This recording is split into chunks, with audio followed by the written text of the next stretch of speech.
Frankly, I never wanted to kiss anybody. By Nancy Lowen.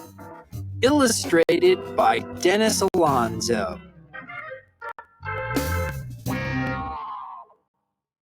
I was playing baseball the day Hank's mom turned me into a frog. One moment, I was about to catch Hank's pop fly, which would give my team the championship. And the next moment, I was flopping around on the ground with more legs than I knew what to do with. "Sorry, kid," Hank's mom called as she was led out of the ballpark.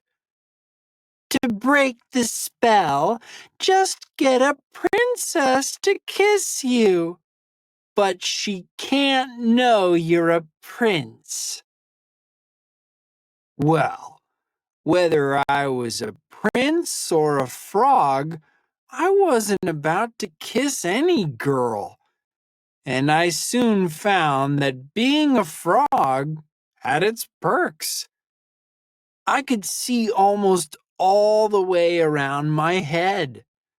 I could swim and dive like nobody's business. And boy, could I jump.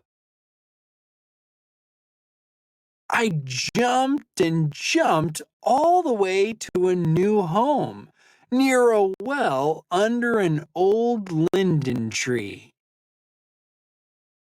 One day, I was playing kick the mushroom with my frog buddies when I heard the unmistakable sound of a ball smacking into a glove. "That's the princess," Mickey told me. "She's always coming out here to practice."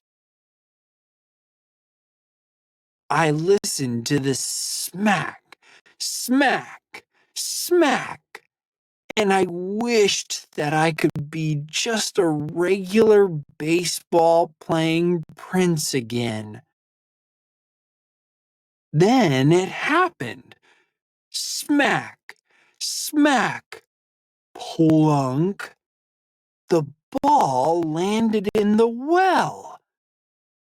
"That was my lucky ball," the princess cried.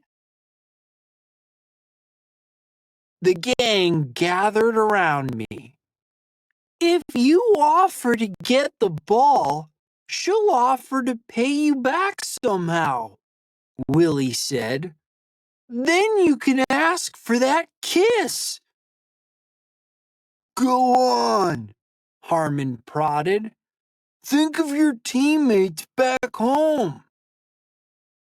I worked up my courage and jumped beside her. "Would you like me to get your ball?" I asked. "You?" she asked. "Well, I guess it wouldn't hurt to try." I hopped into the well and kicked the ball out. "How can I ever repay you?" the princess asked. "Just ask and it's yours." "You can, I mean, I'd like a," I stammered. Finally, I blurted out, "A kiss! I want you to kiss me." "Blah!" the princess said. We stared at each other. She leaned toward me. I leaned toward her. "Nope, can't do it," she said. She took her ball and ran away. Well, that made me a little mad. A deal's a deal, right? It took me a while, but jump by jump, I followed her back to her castle. The princess wouldn't open the door, but I stood there croaking loudly until her father, the king himself, let me in. I told him about our agreement. "My daughter must keep her word," the king assured me in a booming voice. Then he plopped me down on the dinner table right next to her. The princess looked the other way. "I'll kiss you after we eat," she said. "Promise." But as soon as she'd swallowed her last bite of lemon tart, she dashed up the stairs. I hopped right after her. "I'll kiss you right before I go to sleep," she said. But she pulled the covers over her head and quickly began to fake snore. I spotted her lucky ball in the corner. "Well, I guess I'll be going now," I said. "Since you won't kiss me, I'll just be taking this." The princess flung off the covers. "No, wait, I'll do it." She picked me up and held me to her face. She closed her eyes. I closed my eyes. Then her lips touched mine. Ah! We both shrieked.